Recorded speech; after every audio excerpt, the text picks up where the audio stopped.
Last week on Hanukkah, we spoke about the fact that one of the lessons of Hanukkah is that everything is a miracle. The burning of the oil for 8 days instead of 1 day was an obvious miracle. The winning of the war was a miracle which in hindsight may have become less obvious. And the message was that we are surrounded by miracles everywhere and we should just try to recognize them. As we have just completed Hanukkah, I find myself asking the question, what am I taking with me this year? What piece of Hanukkah do I get to carry with me into the continuation of the dark and dreary winter? If we are to recognize that everything is a miracle, which implies that every good thing that happens to us is a miracle that Hashem has provided for us, we have to recognize the flip side. When something which appears negative happens to us, that's also something that Hashem has done.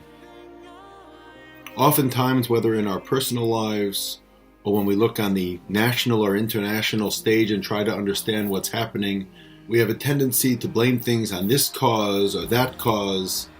This is the reason why X happened, that's the reason why Y happened. And as soon as things change, X won't happen anymore, Y won't happen anymore. To look at things that way is to fail to bring with us the message of Hanukkah. Hashem is making happen what happens. We have a responsibility to do our best. Hashem gave us that responsibility. But it's equally our responsibility to recognize that God is the one who makes things happen. It's not the leaders of a country. It's not the people who are around us. It's Hashem deciding what's going to happen to us as individuals, what's going to happen to us as a nation.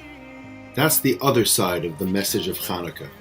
Everything is a miracle means Hashem is controlling everything that happens. Our responsibility is to do our best while recognizing the messages that Hashem sends us when things happen. We often don't know what the message is. The message is often very individualized, and what applies for one person doesn't apply for another. What's a message for one person is not the message for someone else. But if we are failing to look at ourselves and try to see what the message is, then we are failing to take an opportunity to listen to what Hashem is trying to tell us.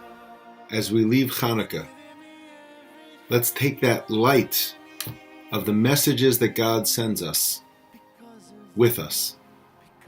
Let's try to listen. Have a fantastic week.